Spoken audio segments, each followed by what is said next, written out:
En el contexto que estamos viviendo en Venezuela de crisis política, una dimensión importante para nosotros dentro del campo de la comunicación son los problemas de desinformación, contrainformación y propaganda, que son utilizadas como mecanismos de control político, especialmente a través de las plataformas de Twitter y WhatsApp, pero también a través de algunos medios digitales que tienen unas características hiperpartisanas muy particulares. De eso vamos a estar hablando en estos minutos. Empecemos por entender que la manipulación informativa tiene distintas aristas, tiene distintas maneras de proceder. Se puede tratar de silenciar la información con mecanismos de censura, alterar las informaciones e incluso inventar acontecimientos.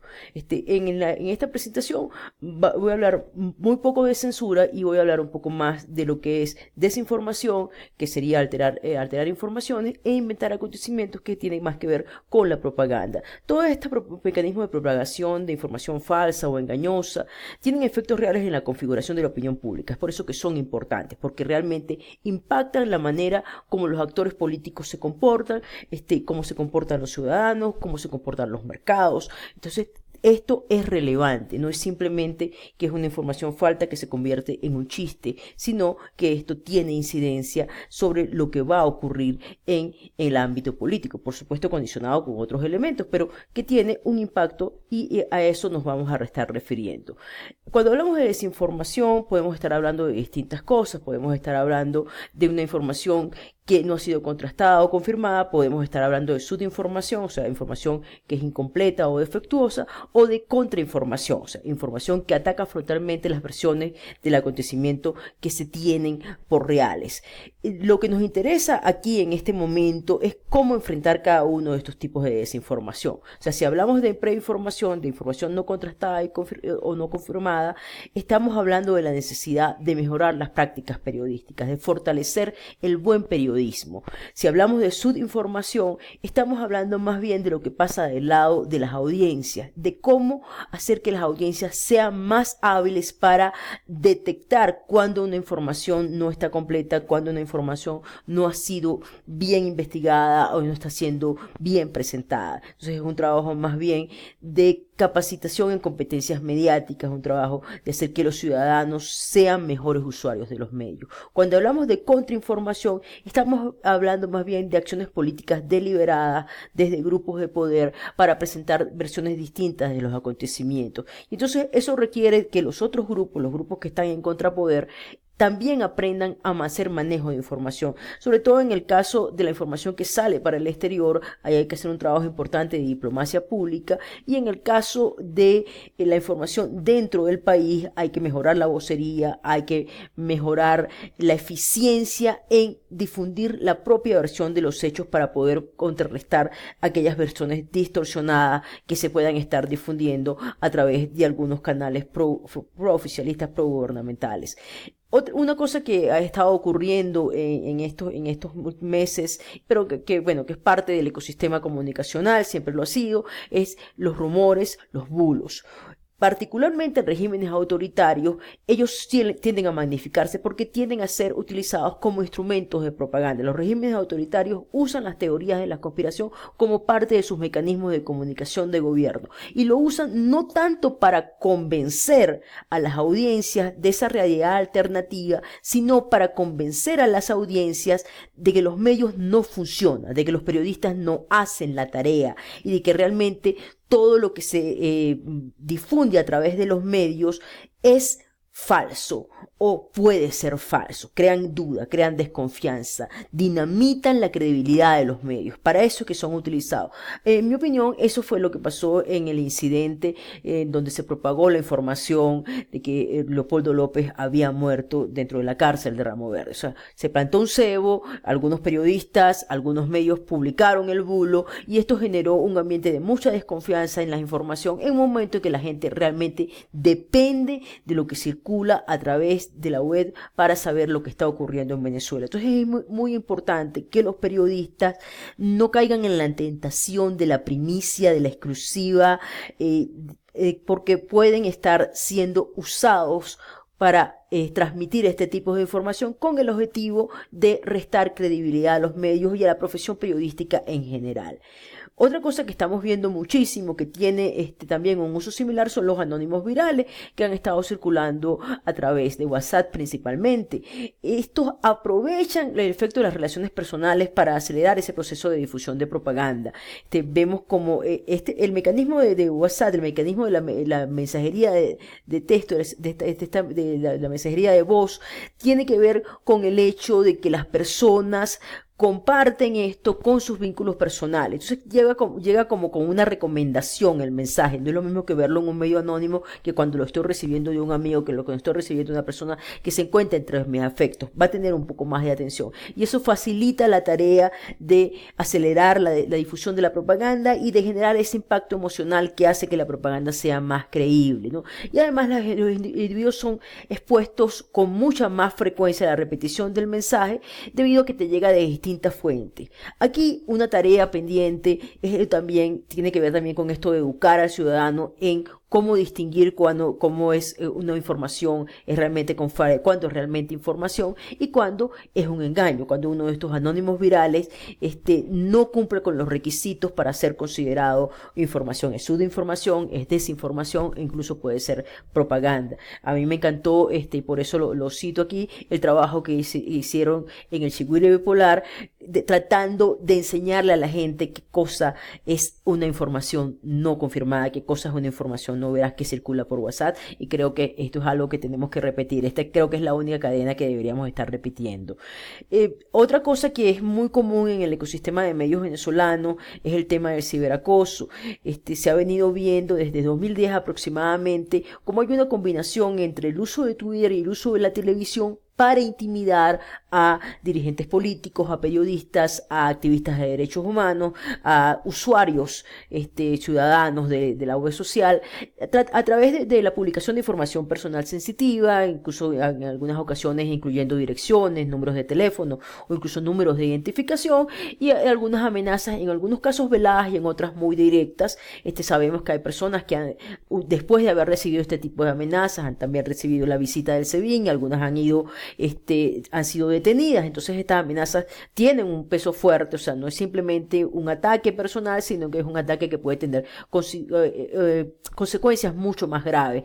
Y esto realmente deteriora el espacio de conversación, hace que la gente se inhiba de opinar, inhibe su expresión política y por supuesto también inhibe la movilización, y eso es el objetivo de estos mecanismos de ciberacoso. Para esto, ¿qué se puede hacer? Tenemos que protegernos los unos a los otros, tenemos que hacer redes, tenemos que aprender a proteger nuestra información con mecanismos de encriptaje, con mecanismos de tener mejores prácticas en el uso del correo electrónico, en el uso de las plataformas de la web, pero también en tener la posibilidad de defendernos de estos ataques, la posibilidad de estar unidos cuando se producen este tipo de ataques y poder documentarlos y poder tratar de defendernos de ellos, sobre todo cuando vienen del Estado, cuando vienen de entes de mucho poder que ponen en peligro la integridad de las personas o pudieran hacerlo, y por lo tanto la gente se preocupa con justa razón.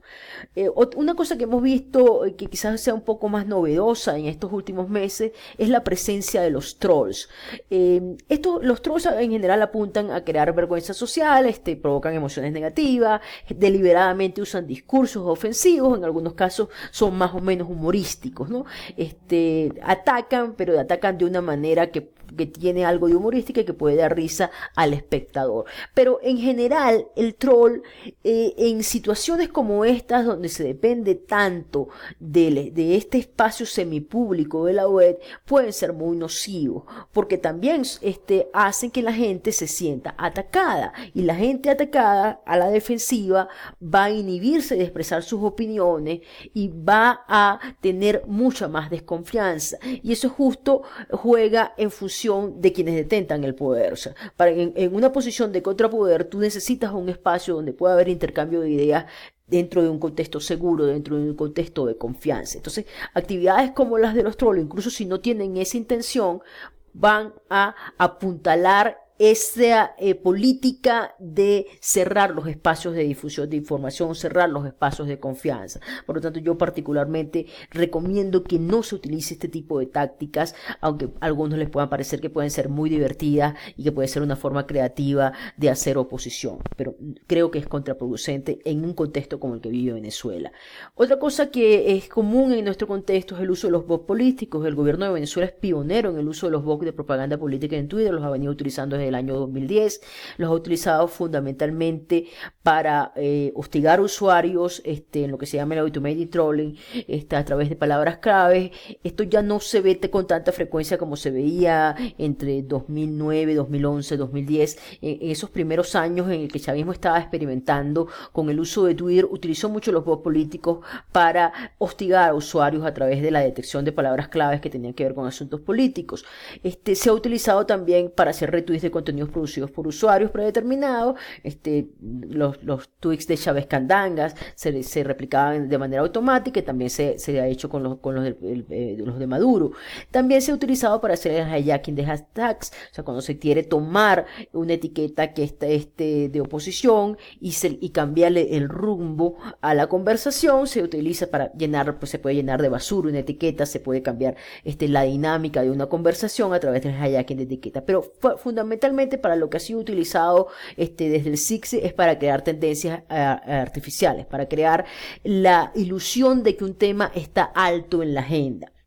Ya esto no están siendo tan eficientes porque los periodistas han aprendido a no ser pautados por los trending topics de Twitter, y en estos momentos hay noticias como que mucho más importantes, quedan un poco como un chiste, como una cosa humorística, pero siguen existiendo y siguen robando espacio a la atención de los usuarios, ¿no?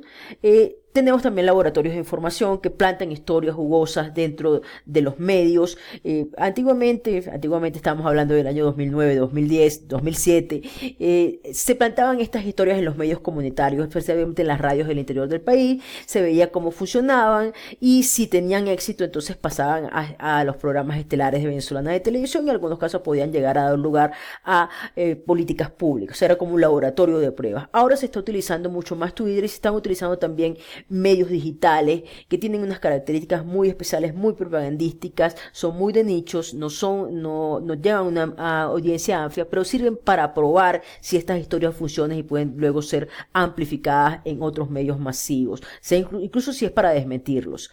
Vemos que aquí hay un trabajo mucho de framing, de dar una visión precisa una visión imprecisa de los acontecimientos, pero que sea emocionante. O sea, las narraciones que sean convincentes no necesariamente son las más ciertas, y bueno, las versiones reales a veces son aburridas. Entonces, es parte de ese trabajo que se hace de propaganda, es montar estas historias imprecisas, falsas, complicadas, pero que llegan a las audiencias. Se está utilizando particularmente algunos medios que son directamente propagandísticos para hacer esas pruebas. Hay algunos medios que son pro oposición, extremadamente pro oposición, y otros que son extremadamente chavistas, pero que tienen más o menos la misma dinámica. Sitios hiperpartisanos que combinan verdades descontextualizadas, repetidas falsedades, incluso falacias lógicas, crean una visión totalmente ideologizada y engañosa que se arraiga en la comprensión que la gente tiene de lo que está ocurriendo. Esto es posible dado que existe una baja confianza del público en los medios de comunicación masivos, hay la propensión al sensacionalismo, la falta de recursos para la verificación de los hechos y la investigación en los incipientes medios digitales, la concentración de la propiedad y todo lo que hemos llamado la hegemonía comunicacional, ese control político que el Estado tiene sobre las comunicaciones en Venezuela. Esto lleva a una fractura de la esfera pública, que la gente se quede en enclaves deliberativos muy pequeños, donde se refuerza su identidad. Los enclaves deliberativos tienen la ventaja de que permiten la expresión de grupos marginados, grupos que serían mudos de otra manera, quieran la espiral del silencio, pero también fomentan posiciones radicales. Y eso daña ese espacio que necesitamos para intercambiar ideas, para llegar a consenso.